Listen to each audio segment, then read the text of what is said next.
ma sœur. On revient donc dans Hébreux 9. Et Paul nous détaille donc, en disant, on était au verset 5. Au-dessus de l'arche étaient les chérubins de la gloire, couvrant de leur ombre le propitiatoire. Donc tu as compris que ces chérubins de la gloire représentent la colère de Dieu. Ce n'est pas le moment de parler en détail là-dessus. C'est ce que je viens de t'expliquer. Ce que Paul a dit, ce n'est pas le moment de parler en détail. Je viens de t'expliquer ça. Or, ces choses étaient ainsi disposées. Les sacrificateurs qui font le service entrent en tout temps dans la première partie du tabernacle. Et dans la seconde, le souverain sacrificateur seul entre une fois par an. Non sans y apporter du sang qu'il offre pour lui-même et pour ses péchés et pour les péchés du peuple. Le Saint-Esprit montrait par là que le chemin du lieu très saint n'était pas encore ouvert.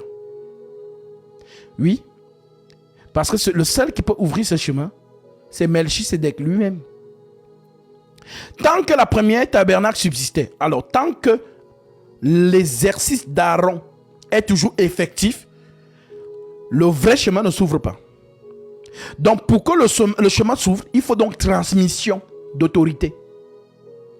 Alors regarde comment c'est beau, ma soeur. Depuis Aaron, tu sais qu'on a confectionné une robe avec laquelle Aaron doit travailler pour entrer dans ce lieu-là. Lisons cette robe. Lévitique 16, toujours. Lévitique 16. Je prends le verset. Je prends le verset 7. On dit ceci. Je reprends même le verset 1 pour la compréhension, pour ceux qui nous écoutent, qui sont un peu lents à la compréhension. L'Éternel parla à Moïse après la mort des deux fils d'Aaron, qui moururent en se présentant devant l'Éternel. L'Éternel dit à Moïse, parle à ton frère Aaron, afin qu'il n'entre pas en tout temps dans le sanctuaire, au-dedans du voile, devant le propitiatoire qui est sur l'arche, de peur qu'il ne meure, car j'apparaîtrai dans la nuée sur le propitiatoire. Voici de quelle manière Aaron entrera dans le sanctuaire. Il prendra un jeune taureau pour le sacrifice d'expiation et un bélier pour l'holocauste. Il se revêtira d'une tunique sacrée de lin et portera sur son corps des caleçons de lin. Il se ceindra d'une ceinture de lin et il se couvrira la tête d'une tiare de lin. Ce sont les vêtements sacrés dont il se revêtira après avoir lavé son corps dans l'eau. Retiens bien ces vêtements-là. Voilà pourquoi nous vous disons que la femme n'enseigne pas dans l'église de Jésus-Christ. Parce que dans l'œil de la sacrificature, la robe a été confectionnée seule pour Aaron. Demande les femmes qui disent Myriam, demande-lui si Myriam avait une robe sacerdotale. Si Déborah, si Anne, les femmes qu'elles hommes se vont prendre pour exemple là. Oui, c'était des prophétesses. Mais la prophétie, c'est un don. Nombre 12, 5. Lorsque je parlerai à un prophète parmi vous, c'est dans une vision que je me révélerai à lui. C'est dans un songe que je lui parlerai. Alors tout frère et sœur peut avoir le don de la prophétie. Alors Paul nous dit dans Romains chapitre 12 verset 6 que celui qui a le don de prophétie l'exerce selon l'analogie de la foi. Car beaucoup l'exercent dans l'analogie de la sorcellerie, la divination, pour voler l'argent aux gens. L'esprit de Python. Actes chapitre 16 verset 16. Vous pouvez lire ça là-bas. Acte 16, Paul a délivré cette femme qui avait un esprit de Python. Parce qu'on dit que cet esprit procurait à ces mecs un grand gain. Voilà pourquoi toute personne qui viendra à toi, oh, tu veux que je prie pour toi? Donne d'abord l'argent. L'esprit de Python. On ne facture pas le don céleste. On ne facture pas le don céleste. J'ai prié pour toi, tu as guéri. Ok, je ne vais pas te dire de ma bouche, donne ceci. Jamais. Sinon, c'est l'esprit de Python.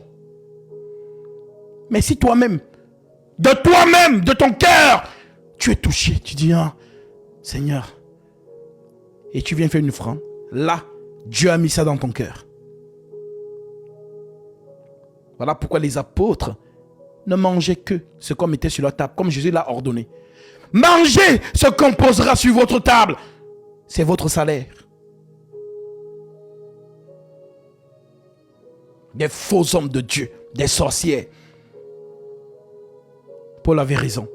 Ils ont pour Dieu leur propre ventre. Et par des paroles douces et flatteuses, ils séduisent le cœur des simples. Mangez bien cet argent. Oui, vous avez le temps. Après ça, le Seigneur dit à quoi sert à l'homme de gagner le monde s'il perd son âme?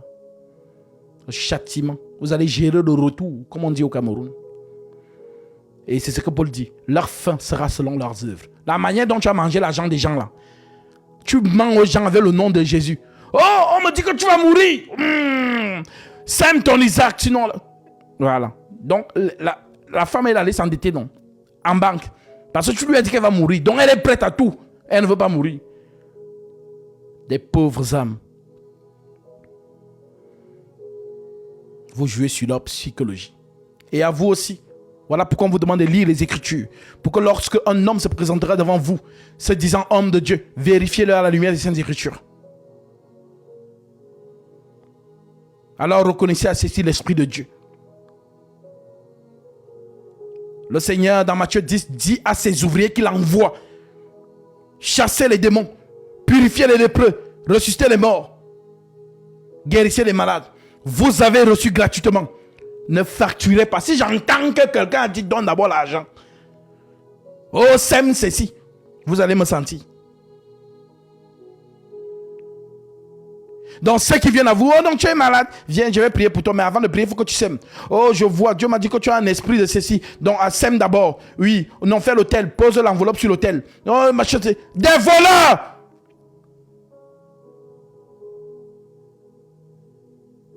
Et vous qui donnez, vous participez. Car l'Écriture dit sortez du milieu de mon peuple, afin de ne pas participer à leurs abominations.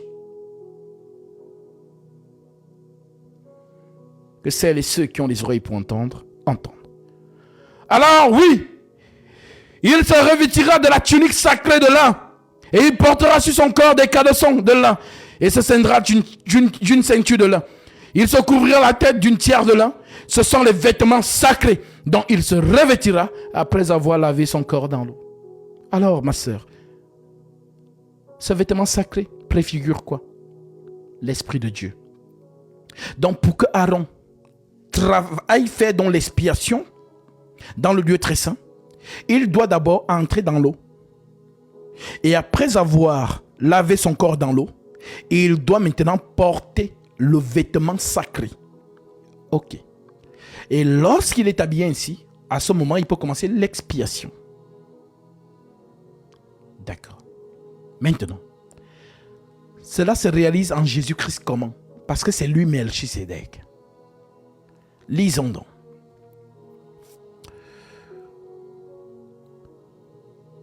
Jean chapitre 1, verset 29. Le lendemain, il vit Jésus venant à lui. Et il dit, voici l'agneau de Dieu qui ôte le péché du monde. C'est lui dont j'ai dit, après moi vient un homme qui m'a précédé, car il était avant moi. Je ne le connaissais pas. Mais c'est afin qu'il fût manifesté à Israël que je suis venu baptiser d'eau. Jean rendit ce témoignage. J'ai vu la robe, la tunique. J'ai vu l'Esprit descendre du ciel comme une colombe et s'arrêter sur lui. En d'autres termes, le baptême de Jésus, c'est entrer dans l'eau. Et lorsqu'il ressort de l'eau, il s'habille de la tunique. En d'autres termes, l'Esprit vient donc tabernacler son sanctuaire. Là, il peut maintenant aller sacrifier. Maintenant, on dit donc que tant que Aaron travaille toujours, il ne peut pas sacrifier. Donc il faut donc le transfert de la sacrificature. Alors je vais vous montrer ce transfert. Matthieu, chapitre 26, verset 62. Matthieu 26, verset 62. L'Écriture déclare. Donc, Depuis Aaron là-bas, ma soeur, la tunique là, ça veut dire qu'il y avait, ça dit, on a conservé cette tunique jusqu'au dernier souverain sacrificateur. Tu t'en rends compte?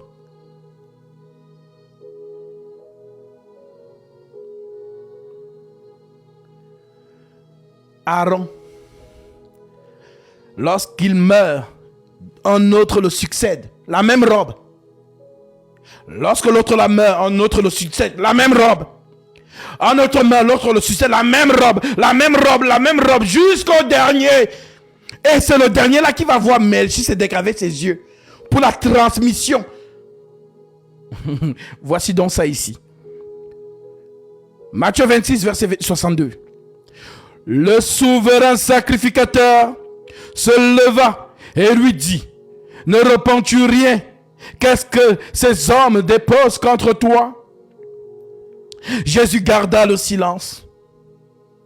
Et le souverain sacrificateur prenant la parole lui dit, je t'adjure par le Dieu vivant de nous dire si c'est toi Melchisédek, parce qu'on l'attend depuis longtemps. De nous dire si c'est toi le Christ, le Fils de Dieu. En d'autres termes, Melchisédek. Jésus lui répondit, tu l'as dit. De plus, je vous le déclare. Vous verrez désormais le Fils de l'homme assis à la droite, la colère, de la puissance de Dieu et venant sur les nuées du ciel. Lorsqu'il a entendu ça, qu'est-ce qu'il a fait? Alors le souverain sacrificateur déchira ses vêtements. Et la déchirure de la tunique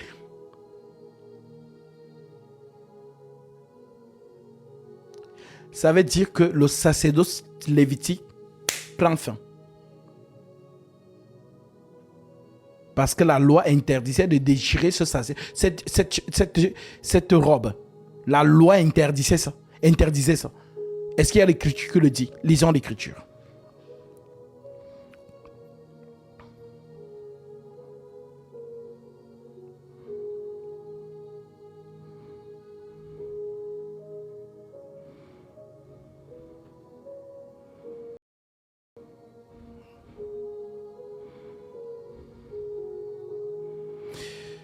Lévitique 21, 10 à 12. L'Écriture déclare, Lévitique 21, 10 à 12.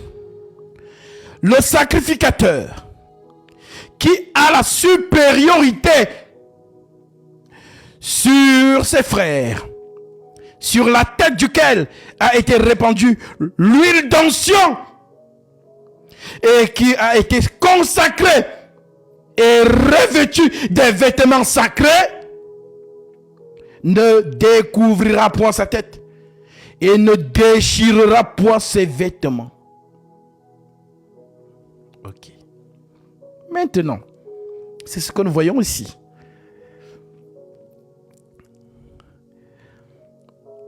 Alors le souverain sacrificateur, Matthieu 26, 65, déchira ses vêtements. Dans la déchirure de ses vêtements, met fin au sacerdoce lévitique. En d'autres termes, ce mouvement montre que celui-ci, le dernier descendant d'Aaron, dit, ah, enfin, on était fatigué de sacrifier les animaux. Enfin, tu es là. Alors, prends le relais. Va à la croix. Sacrifier le véritable agneau qui ôte les péchés de l'homme. N'est-ce pas merveilleux? La prophétie. Et c'est ce que nous voyons donc à la croix. Car à la croix, il y a deux acteurs. Il y a Aaron et l'animal. Alors, il faut aussi qu'il y ait l'animal. On a vu l'animal. L'animal, c'est Jésus. Mais où est le souverain sacrificateur? C'est donc lui qui est descendu. C'est lui la robe. C'est lui qui descend et qui entre dans son tabernacle.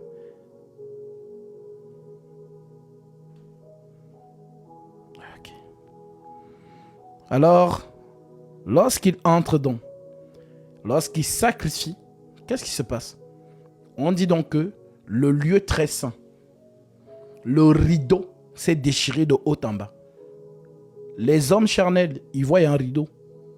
Mais toi qui es bien enseigné maintenant, tu ne vois pas le rideau. Tu vois Jésus-Christ. Et Paul te l'a dit. Hébreux 10, lisons.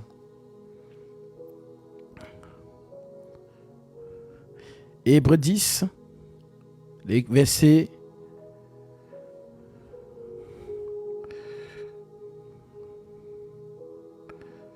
19.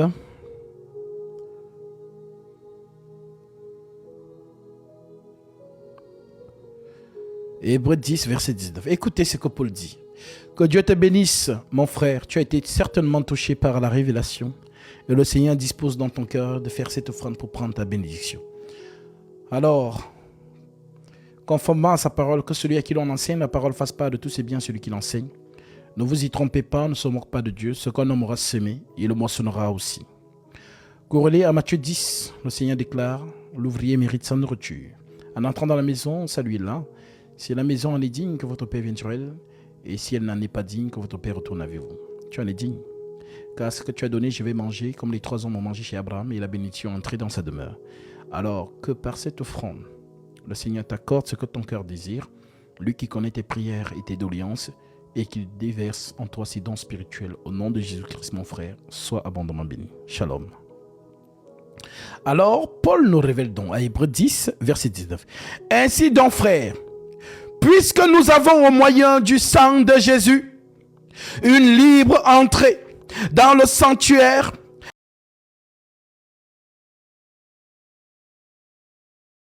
au travers du voile, c'est-à-dire de sa chair.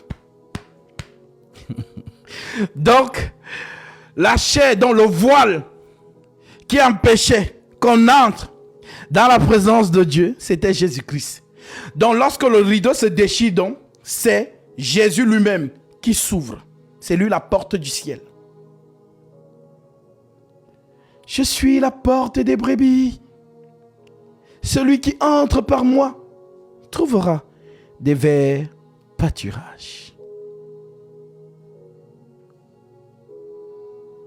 Que le Seigneur soit glorifié. Alors, nous continuons. L'apôtre Paul continue en te disant, or ces choses étaient ainsi disposées.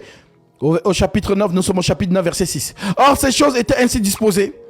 Les sacrificateurs qui font le service entrent en tout temps dans la première partie du tabernacle. Et dans la seconde, le souverain sacrificateur seul entre une fois par an, non sans y apporter du sang, qu'il offre pour lui-même et ses propres péchés. Lévitique 16.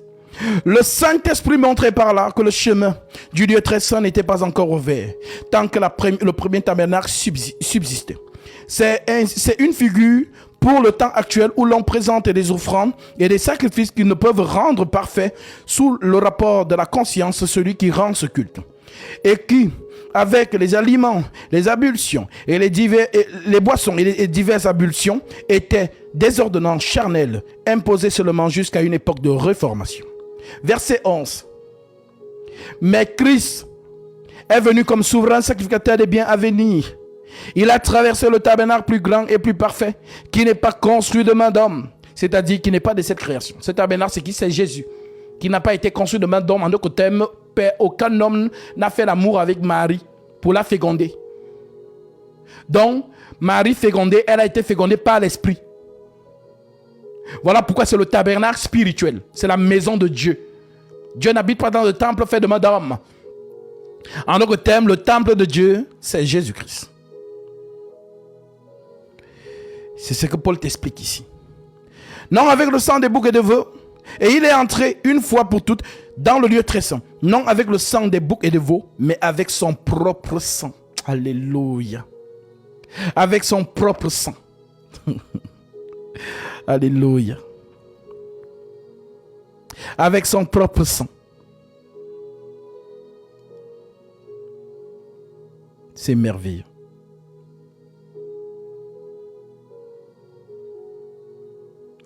Il est entré dans le lieu très saint avec son propre sang, ayant obtenu une rédemption éternelle. Car si le sang des taureaux et des boucs et la cendre d'une vache répandue sur ceux qui sont souillés sanctifie et procure la pureté de la chair, combien plus le sang de Christ, qui par un esprit éternel s'est offert lui-même sans tache à Dieu, purifiera-t-il votre conscience et des œuvres mortes afin que vous serviez le Dieu vivant.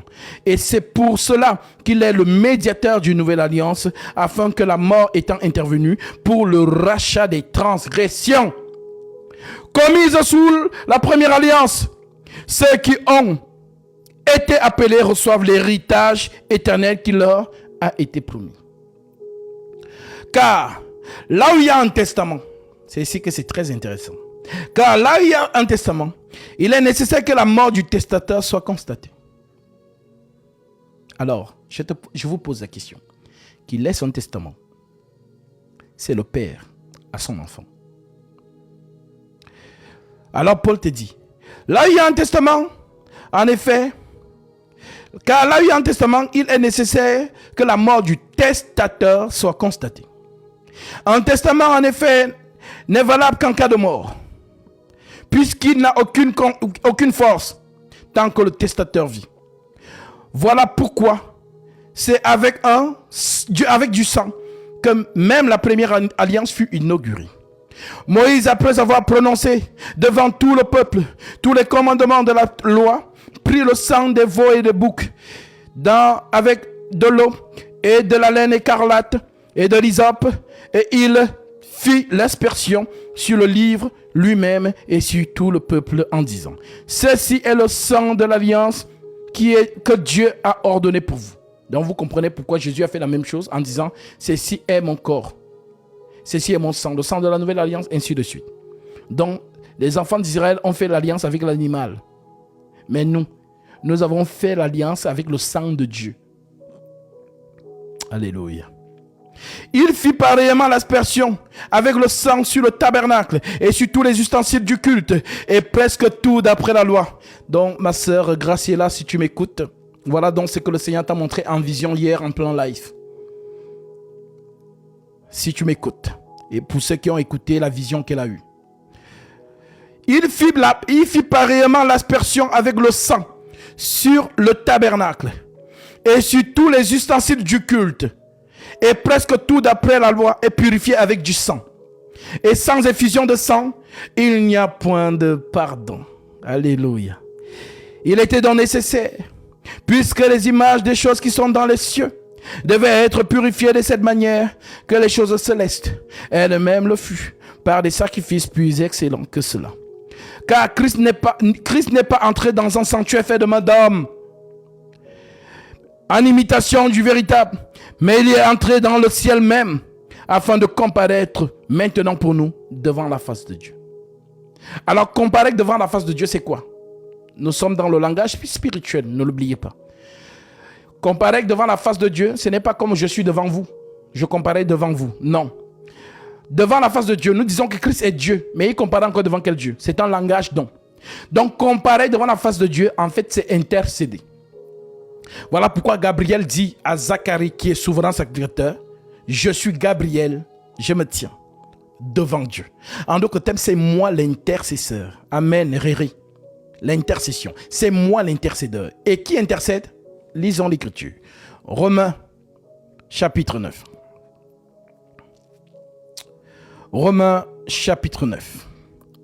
L'écriture dit au verset 26. Romains 8, verset 26. L'écriture déclare: de même aussi, l'Esprit nous aide dans notre faiblesse. Car nous ne savons pas ce qu'il nous convient de demander dans nos prières. Mais l'Esprit, c'est écrit l'Esprit avec un E chez vous. Ça, c'est Dieu lui-même. Mais l'Esprit lui-même intercède par des soupirs inexprimables. Donc l'intercesseur, c'est qui? C'est le Saint-Esprit, c'est Dieu lui-même. Et celui qui sonde les cœurs connaît quelle est la pensée de l'Esprit, parce que c'est selon Dieu qu'il intercède en faveur des saints. Voilà donc pourquoi Jésus a prié pour chacun de vous. Vous avez oublié la prière sacerdotale. Jean chapitre 17. Il a prié pour toi, ma sœur. Il a prié pour toi, mon frère. Voilà pourquoi tu es protégé par cette prière. Je ne te prie pas de les ôter du monde, mais de les préserver du mal. Et le mal, c'est l'apostasie. Voilà pourquoi aucun élu ne pourra apostasier. L'apostasie, c'est renoncer au Seigneur Jésus-Christ. Et c'est ça l'objectif de Satan, éteindre ta foi. Alors il dit à Pierre ce jour-là, Simon, Simon, Satan vous a réclamé pour vous tribler comme le froment. Mais moi, j'ai prié pour toi, afin que ta foi ne s'ébranle pas, afin que ta foi subsiste. Et quand tu seras converti, affermis celle de tes frères. Alors, cet apôtre Pierre, qu'est-ce qu'il vous dit? 1 Pierre chapitre 1, verset 6. C'est là ce qui fait votre joie. Quoique maintenant, puisqu'il le faut, vous soyez attristés pour un peu de temps. Oui, ma sœur, si tu es triste, c'est normal. Ça fait partie de la marche. Afin que vous soyez attristés pour un peu de temps,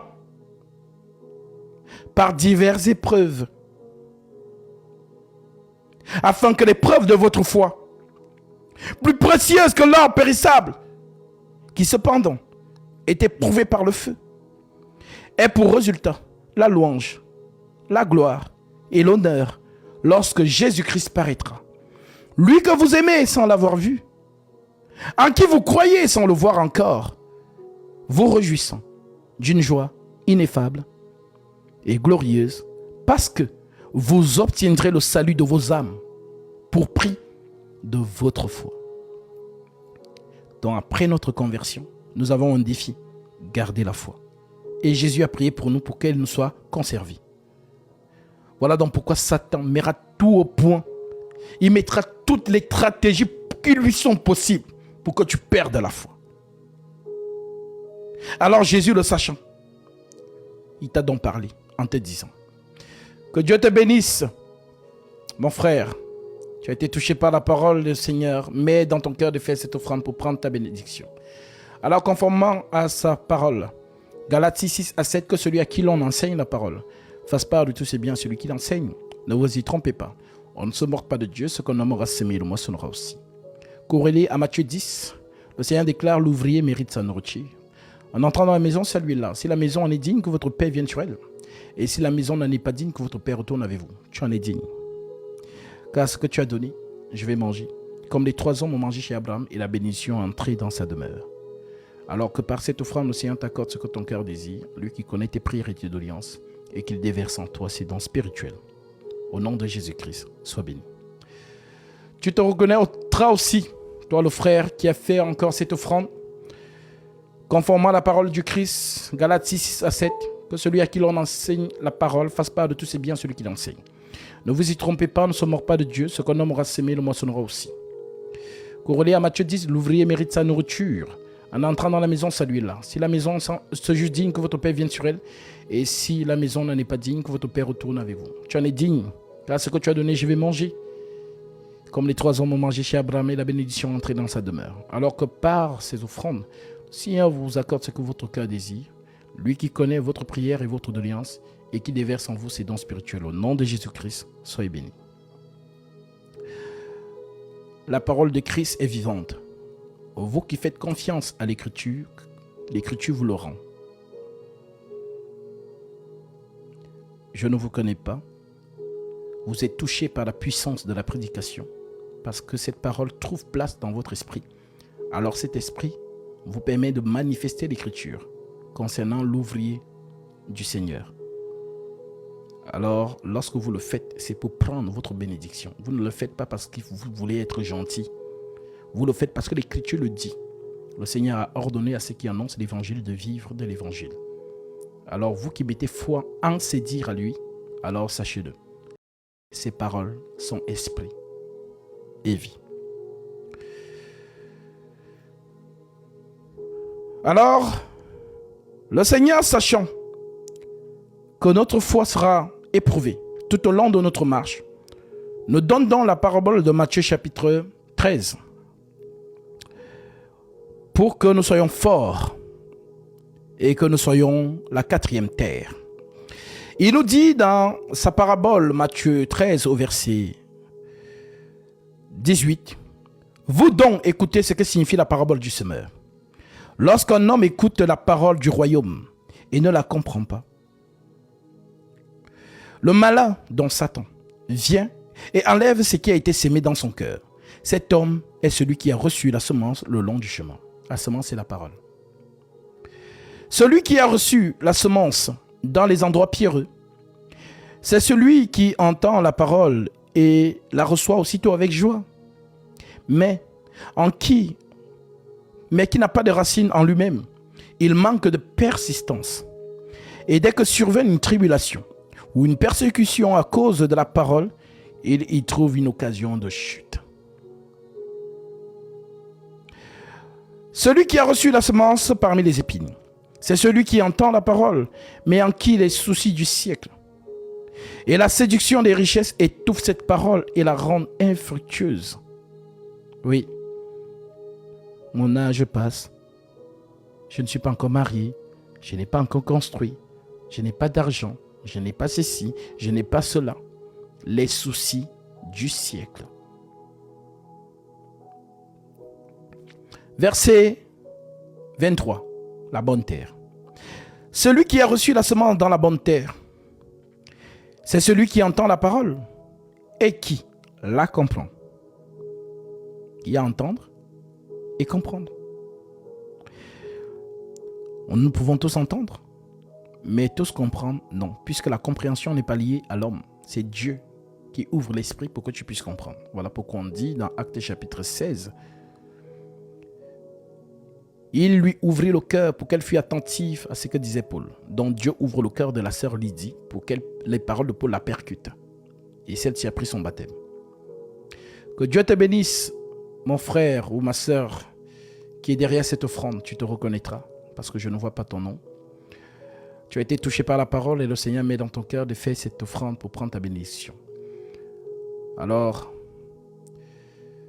conformément à sa parole, Galates 6 à 7, que celui à qui l'on enseigne la parole fasse part de tous ses biens, celui qui l'enseigne, ne vous y trompez pas. On ne se moque pas de Dieu, ce qu'un homme aura semé, et le moissonnera aussi. Corrélé à Matthieu 10, l'ouvrier mérite sa nourriture. En entrant dans la maison, saluez-la. Si la maison en est digne, que votre Père vienne sur elle. Si la maison n'en est pas digne, que votre Père retourne avec vous. Tu en es digne, car ce que tu as donné, je vais manger. Comme les 3 hommes ont mangé chez Abraham, et la bénédiction est entrée dans sa demeure. Alors que par cette offrande, le Seigneur t'accorde ce que ton cœur désire, lui qui connaît tes prières et tes doléances et qui déverse en toi ses dons spirituels. Au nom de Jésus-Christ, ma sœur ou mon frère qui est derrière cette offrande, sois béni. Celui qui a reçu la semence dans la bonne terre, c'est celui qui entend la parole et qui la comprend. Il la comprend. Il porte du fruit. Un grand en donne 100, l'autre 60, l'autre 30. En autre terme, dans le Seigneur, tu ne peux pas être stérile. Ce n'est pas possible. Si tu as été sauvé par la parole, alors tu dois sauver les autres. Tu dois porter du fruit. Parce que le fruit, c'est la parole. Voilà pourquoi un vrai élu ou une vraie élue, elle sent que sa vie ne lui appartient pas. C'est comme si elle se sent responsable des âmes qui s'égarent. Bah oui, tu as la vérité. Et tu attends que ce soit les autres. Non, ça commence par toi. Vous êtes la lumière du monde. Que votre lumière luise dans les ténèbres. Alors la foi. L'ennemi va mettre toute stratégie pour éteindre notre foi. Alors le Seigneur dit, vous obtiendrez le salut de vous empourprer de votre foi. Et je comprends pourquoi Paul s'est exclamé. Paul dit, j'ai combattu le bon combat. J'ai achevé ma course. J'ai gardé la foi. Maintenant, la couronne de justice m'est réservée. Le Seigneur me la donnera en ce jour-là. Alors, pour garder la foi, il faut acheter de l'huile au maximum. Alors, lorsque je parle d'acheter de l'huile, Certains ne comprennent pas. Et ils se disent, l'huile, acheter de l'huile. Oui. Et l'huile, ce n'est pas l'huile que ces faux hommes de Dieu vous vendent. Que l'huile que Marcos vend et que le Vatican vend. Mais l'huile, c'est la parole. Lisons cela. Matthieu 25, verset 1. La parole. Alors le royaume des cieux sera semblable à 10 vierges. Et vous comprenez le langage maintenant. Il n'y a pas 10 vierges. 10 et 0, ça fait combien? 1 et 0, ça fait combien? 10. Si tu enlèves le 0, il reste combien? 1. Un jour devant Dieu est comme 1000 ans. 1000 ans sont comme un jour. Donc lorsqu'on vous parle de 10, souvenez-vous de Samson, de Salomon. Il avait combien de femmes? 700, 300 princesses et 700 concubines, n'est-ce pas? Maintenant 7 plus 3, ça fait combien?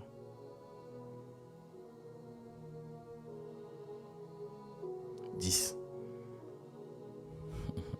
Donc, on vous parle d'une seule en fait. Que Dieu te bénisse, mon frère ou ma soeur qui est derrière cette offrande. Tu as certainement été touché par la parole. Le Seigneur met dans ton cœur de faire cette offrande pour prendre ta bénédiction. Alors, conformément à sa divine parole, Galates 6 à 7, que celui à qui l'on enseigne la parole fasse part de tous ses biens, celui qui l'enseigne. Ne vous y trompez pas, on ne se mord pas de Dieu, ce qu'on aura semé, il le moissonnera aussi. Corollaire à Matthieu 10, l'ouvrier mérite sa nourriture, déclare le Seigneur. En entrant dans la maison, saluez-la. Si la maison en est digne, que votre Père vienne sur elle. Et si la maison n'en est pas digne, que votre Père retourne avec vous. Tu en es digne, car ce que tu as donné, je vais manger. Comme les 3 hommes ont mangé chez Abraham. Et la bénédiction est entrée dans sa demeure. Alors que par cette offrande, le Seigneur t'accorde ce que ton cœur désire. Lui qui connaît tes prières et tes doléances, et qu'il déverse en toi ses dons spirituels. Au nom de Jésus-Christ, ma sœur, ou mon frère qui est derrière cette offrande, sois béni. Shalom. Alors le royaume des cieux sera semblable à 10 vierges qui, ayant pris leur lampe, allèrent à la rencontre de l'époux. 5 d'entre elles étaient folles et 5 étaient sages. Les folles, en prenant leur lampe, ne prirent point d'huile avec elles. L'huile. Mais les sages prirent avec elles, avec leur lampe, de l'huile dans des vases. Comme l'époux tardait, oui, l'époux tarde, toutes s'assoupirent et s'endormirent. Les deux se sont endormis. Au milieu de la nuit, on cria, voici l'époux, allez à sa rencontre. Alors toutes ces vierges se réveillèrent et préparèrent leurs lampes. Les folles dirent aux sages, donnez-nous de votre huile, car nos lampes s'éteignent. Les sages répondirent, non, il n'en aura pas assez pour vous, pour nous et pour vous. Allez plutôt chez ceux qui en vendent et achetez-en pour vous. Alors oui, c'est moi qui vends. Je vends de l'huile. Et l'huile, c'est la parole. Ce n'est pas l'huile des flacons. L'huile que les gens vont acheter dans les supermarchés où ils vous disent que c'est l'huile d'onction. Jésus ne nous a pas laissé d'ustensiles. Jésus ne nous a laissé que son nom. Il a dit, voici les miracles qui accompagneront ceux qui auront cru. Il n'a pas dit les hommes de Dieu qui auront cru. Il a dit ceux qui auront cru. Ils chasseront les démons à mon nom.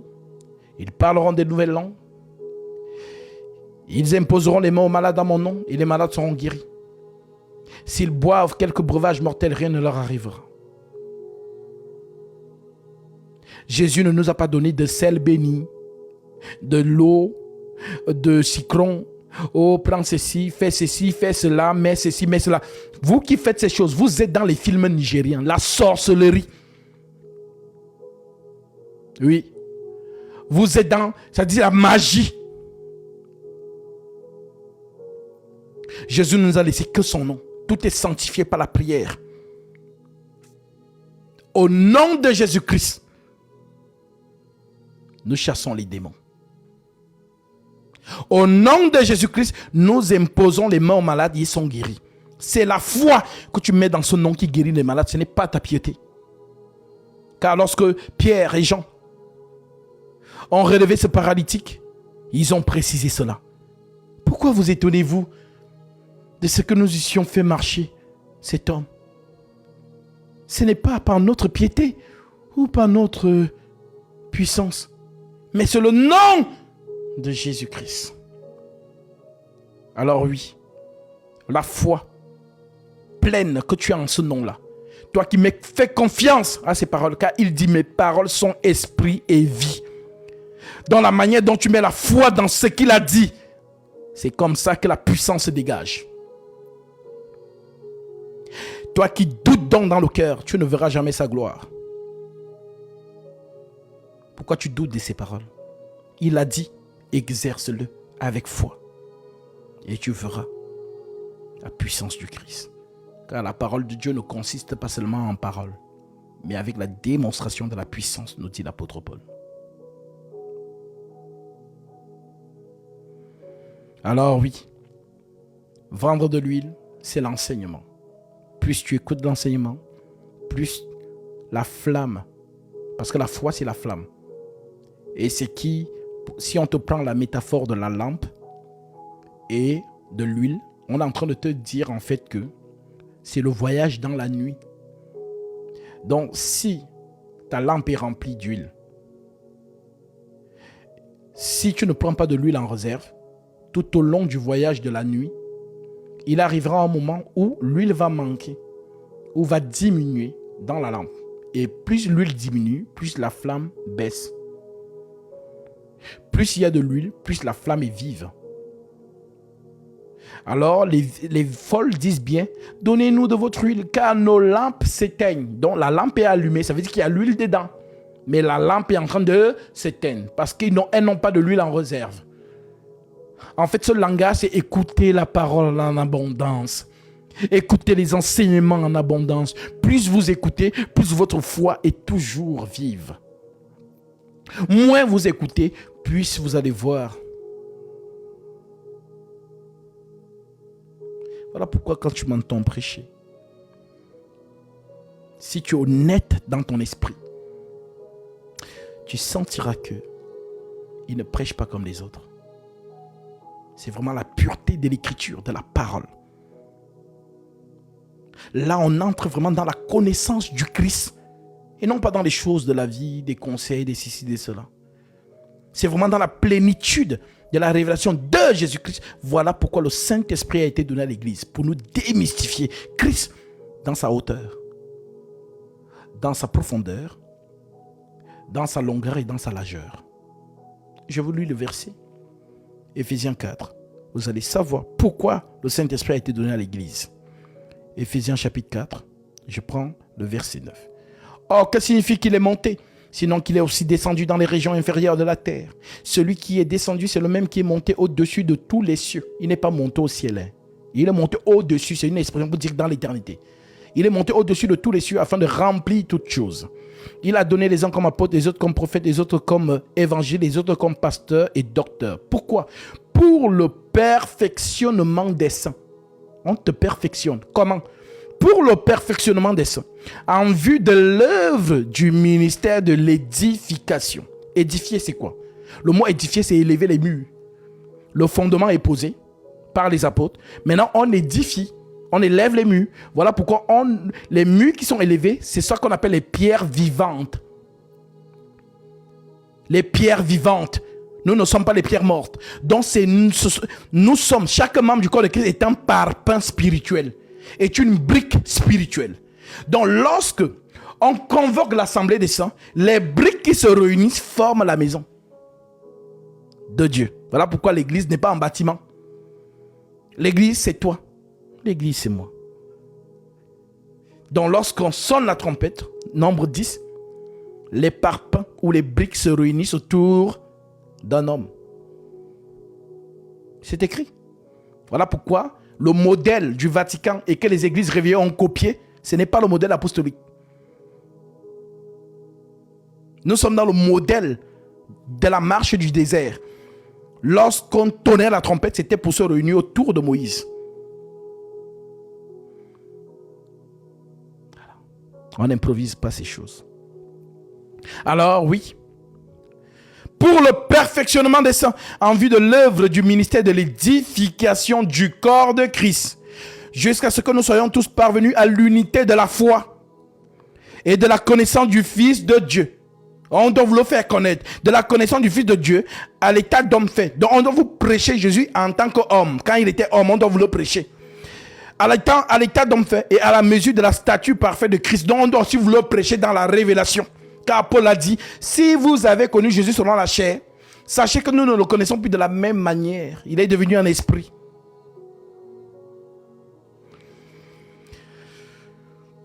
À la mesure de la statue parfaite de Christ, afin que nous ne soyons plus des enfants flottants et emportés à tout vent de doctrine, par la tromperie des hommes, par leur ruse, dans les moyens de séduction, mais que professant la vérité dans la charité, nous croissions à tous égards en celui qui est le chef, Christ. Voilà, c'est Christo sans Christ. Alors oui, lorsque tu m'écoutes prêcher, tu as la connaissance de Jésus-Christ. Pendant que les faux hommes de Dieu sont en train de vous marmailler par des discours fallacieux de la sagesse humaine. Ils se sont transformés en coach, le coaching. Les faux hommes de Dieu. Marcelo Tounassi, Ivan Castano, Mohamed Sanogo, Wilfried Zawi, Alan Tingui, Benny Hinn, Joss Meyer, Ellen White. Voilà, tous ces faux hommes de Dieu. Les Karambiri, les Joël Tatou, les Gospiel. Tout ce que vous appelez hommes de Dieu sur la toile là, je sais de quoi je parle. Ce ne sont pas des hommes de Dieu. Que celles et ceux qui ont les oreilles pour entendre, entendent. Et que ceux qui se sont attachés émotionnellement à des hommes, continuent à les suivre. C'est la perdition qui vous attend.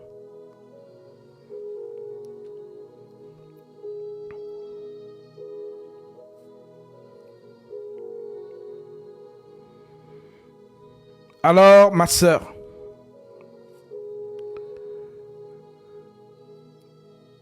Hébreux 9 est tellement riche.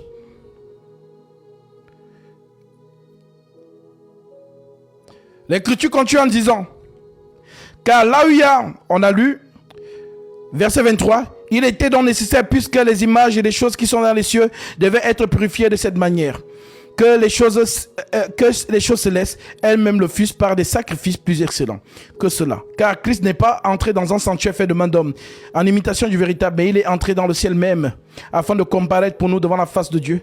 Et ce n'est pas pour s'offrir lui-même plusieurs fois qu'il y est entré, comme le souverain sacrificateur entre chaque année dans le sanctuaire avec le sang étranger. Donc les gens qui demandent pardon tous les jours là. Oh, Jésus, pardonne. Il ne peut pas entrer là-bas plusieurs fois. Il est entré une fois, c'est fini. Il vous a pardonné une fois pour toutes. Donc si toi tu te reconnais encore pécheur, c'est ton problème. Ça veut dire que on t'a mal enseigné. Tu n'as pas encore été délivré. Parce que tu es encore conscient de tes péchés. Dans la nouvelle alliance, on n'est plus conscient de nos péchés. En Christ, on ne parle pas de péché. En Jésus-Christ, on parle des faiblesses. Lorsque tu as compris ça, alors Satan ne va plus te réclamer. Parce qu'il saura que tu as compris. Tu es dans l'arche. Il n'y a plus de condamnation pour ceux qui sont en Jésus-Christ. Est-ce que cela nous donne donc l'engouement de nous vautrer dans les plaisirs de la chair? Non. Au contraire, si vraiment c'est le Christ que tu as suivi, alors tu veux le ressembler. Alors tu fuis ces choses de la chair. Parce qu'elles ne sont pas d'ordre de la sainteté. Aspirez aux choses saintes. Haïssez la faiblesse. Soyez parfaits comme votre Père Céleste est parfait. Paul dit, soyez mes imitateurs comme je le suis moi-même de Christ. Donc nous voulons devenir comme lui. Alors nous, dans notre vie de chaque jour, alors on se complaît aux Écritures.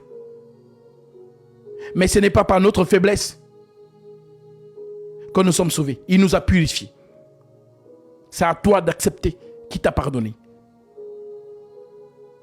Donc Paul te dit donc, suite à cela, et ce n'est pas pour souffrir lui-même, ce n'est pas pour souffrir plusieurs fois qu'il est entré comme le souverain sacrificateur entre chaque année dans le sanctuaire avec le sang étranger.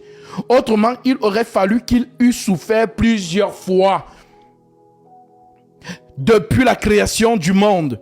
Tandis que maintenant, à la fin des siècles, il a paru une seule fois pour abolir le péché par son sacrifice.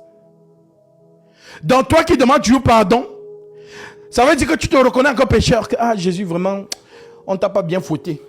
Vraiment, les clous là n'ont pas fait son effet. Parce que je me sens encore pécheur. Donc, est-ce que tu peux revenir faire le sacrifice? Non. Il l'a déjà fait. Sois consciente qu'il t'a pardonné. Et accomplis ici l'écriture qu'il a dit, vous ne pouvez rien faire sans moi. De la manière dont vous êtes forte pour prier pour le mariage ici dehors. Oh Seigneur, donne-moi le mariage. Prie aussi que Seigneur, ma faiblesse là, donne-moi la capacité de la surmonter. Parce que tu le désires. Tu as la volonté. Mais apparemment ta chair est faible. L'écriture le dit. L'esprit est disposé. Mais la chair est faible. Le Seigneur voit. Il sonde les cœurs et les reins. Il voit que mon fils, ma fille, elle a vraiment le désir d'abandonner cette chose. Je vais l'aider. Et ça se fait naturellement. Et quand c'est naturel, tu ne sens plus l'effort. Mais quand c'est les hommes, oh, ne fais plus ceci, ne fais plus cela. Quand ils ne sont pas là, tu fais. Quand ils sont là, tu te montres sainte. Ils font de vous des hypocrites. Non, ne soyez pas hypocrite avec vous-même. Tu connais tes faiblesses. Tu es dans la faiblesse, c'est tout. Alors quand tu es dans la faiblesse, implore le Seigneur qui te donne la force de surmonter cette faiblesse. Mais tu es déjà dans l'arche, tu es déjà sauvé. Alors je vous donne cette écriture palpable qui le prouve. Lisons.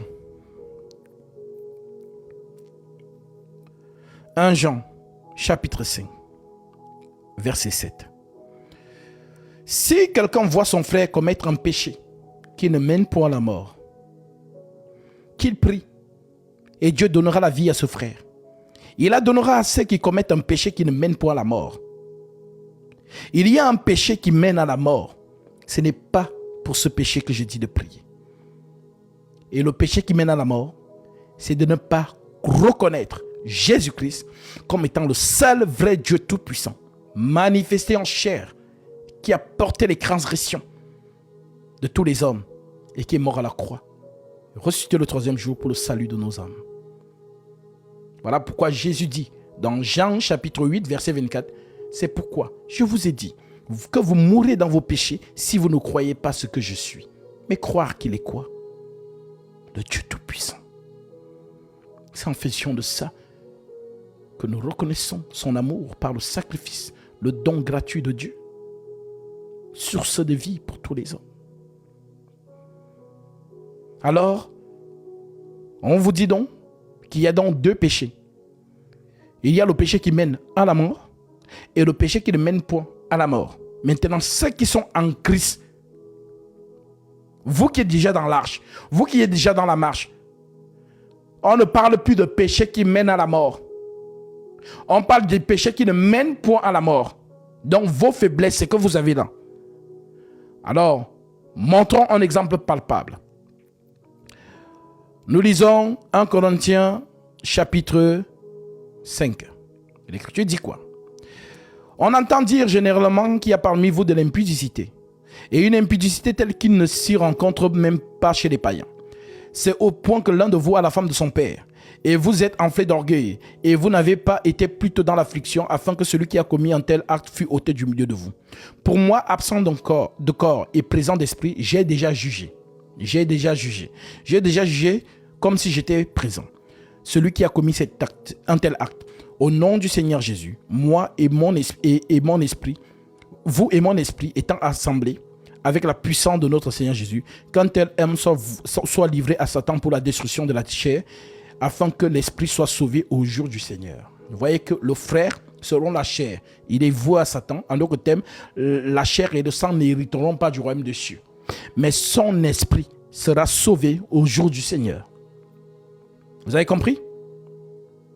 Maintenant, les gens qui ne comprennent pas ces choses vont vous donner l'écriture. Oh, ni les impudiques, ni les adultères n'hériteront du royaume des cieux. Mais demandez-leur de continuer le verset. L'apôtre Paul dit, c'est là ce que vous étiez, parce qu'il parle à l'assemblée des saints. C'est là ce que vous étiez, c'est le passé.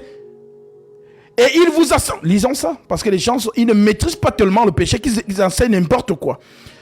Voilà pourquoi les âmes sont dans la peur. Oh, si tu ne te réponds pas, tu iras en enfer. Voilà, ce sont les gens qui ne maîtrisent pas. Et c'est comme ça que Satan gagne donc les âmes. Parce que tu es dans la peur. Tu es dans la peur, alors il te gagne en te jugeant.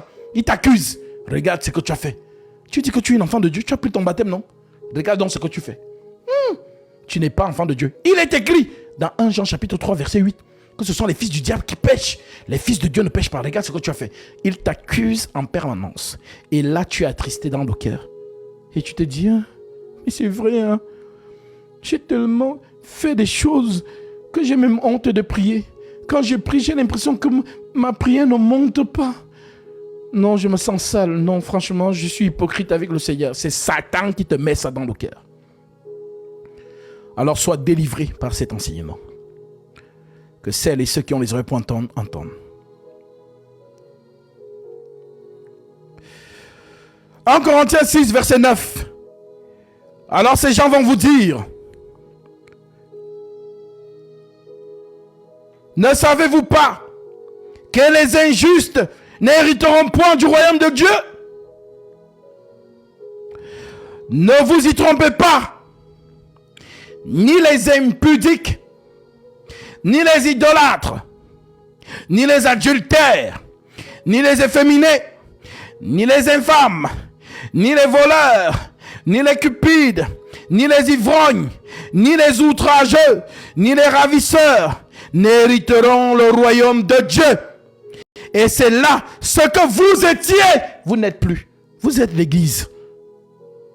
Vous êtes l'église. C'est là ce que vous étiez. Quelques-uns de vous. Mais vous avez été lavés. Vous avez été sanctifiés. Mais vous avez été justifiés au nom du Seigneur Jésus-Christ et par l'Esprit de notre Dieu. Soyez délivrés au nom de Jésus-Christ des faux enseignements. Et si quelqu'un veut m'affronter à la lumière des Saintes Écritures sur ce sujet, je vous attends. Tous les faux hommes de Dieu qui sont en faux profil là, parce que je vous vois. Et aussi tous ceux qui viennent voler les enseignements là, je vous vois aussi. Comme vous n'avez pas l'humilité de reconnaître le don ministériel et de dire que, ah, vraiment, ce jeune, il prêche la vérité. Là-bas, ce que j'ai enseigné là-bas, il est en train de tout corriger. Bon, je vais l'appeler pour qu'il vienne prêcher ici, afin d'enlever tout le levain que j'ai sémé dans les gens. Oui, parce que vous qui vous improvisez homme de Dieu, voilà, comme vous pensez que c'est une histoire de like, comme vous pensez que c'est une histoire de, je ne sais pas, d'audience, non, c'est dangereux.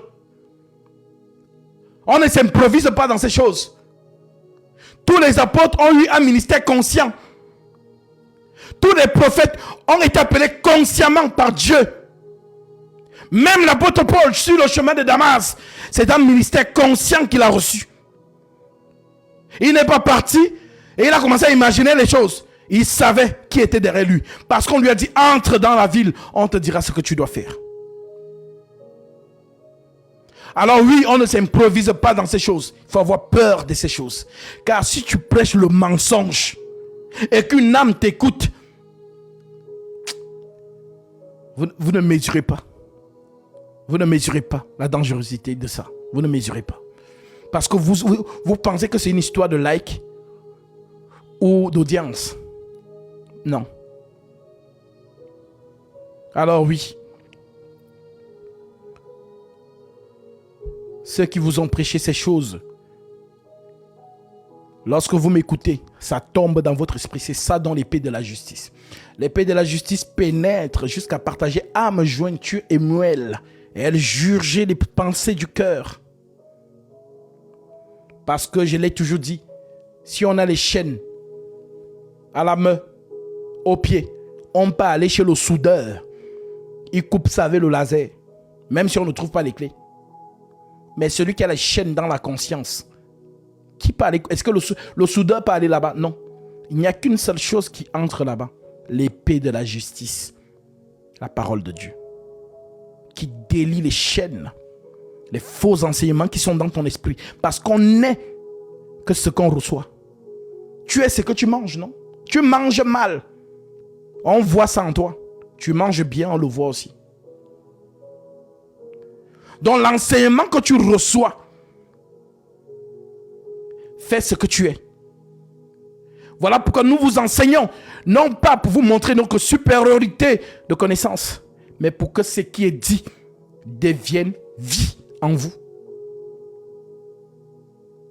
Voilà pourquoi Pierre dit, ne vous bornez pas seulement à écouter la parole, mais à la mettre en pratique. On ne lit pas la Bible pour fermer la page après. On lit la Bible pour que ces paroles quittent les feuilles et qu'elles deviennent vous. Une Bible vivante. La parole faite chair. On dit que Jésus est le Verbe. Le Verbe a été fait chair. Alors oui, les Écritures doivent être vous. Vous le regardez comme le miroir.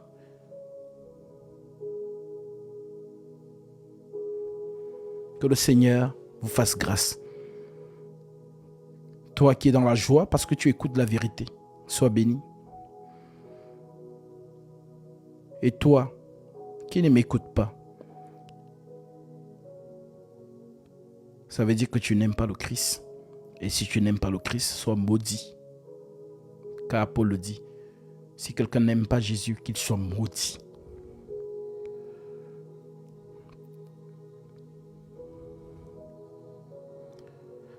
« 1 Jean 4, verset 6.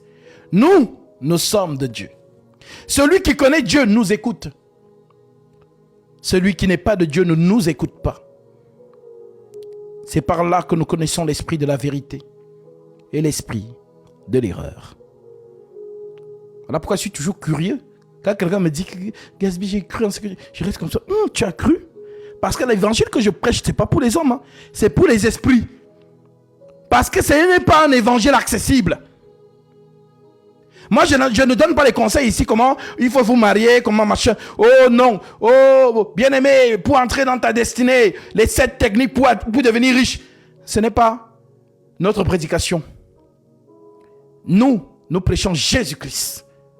Dans sa hauteur, dans sa profondeur, dans sa largeur et dans sa longueur. 1 Corinthiens 14, 6. De quelle utilité vous serais-je si je venais en vous parlant en langue? Et si je ne vous parle pas par révélation, par connaissance, par prophétie et par doctrine? Voilà notre langage. Alors, nous terminons au verset 26, nous nous sommes arrêtés. Autrement, il aurait fallu qu'il eût souffert plusieurs fois depuis la création du monde, tandis que maintenant, à la fin des siècles, il a paru une seule fois pour abolir le péché par son sacrifice. Et comme il est réservé aux hommes de mourir une seule fois, après quoi vient le jugement, de même Christ qui s'est offert une seule fois pour porter les péchés de plusieurs, paraîtra sans péché une seconde fois à ceux qui l'attendent pour le salut. Que le Seigneur soit glorifié. Alors toi, ma sœur, qui a posé cette question, je pense que ta question a été inspirée. Vous allez remarquer, pour ceux qui m'écoutent fidèlement, qui ne ratent pas les lives, vous allez remarquer que j'insiste beaucoup sur l'épître aux Hébreux. Vous allez remarquer que j'insiste beaucoup sur Lévitique, sur Genèse 1, 2, 3, sur 1 Jean 3, sur Romains 8.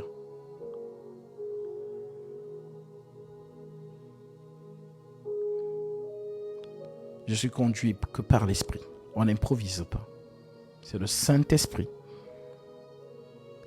qui enseigne. Ce n'est pas l'homme. Aucun homme ne peut enseigner la parole. Parce que ce ne sont pas des choses accessibles à l'homme. Ce sont des choses de l'esprit.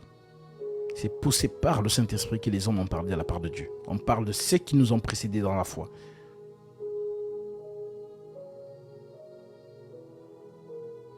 Que le Seigneur soit glorifié.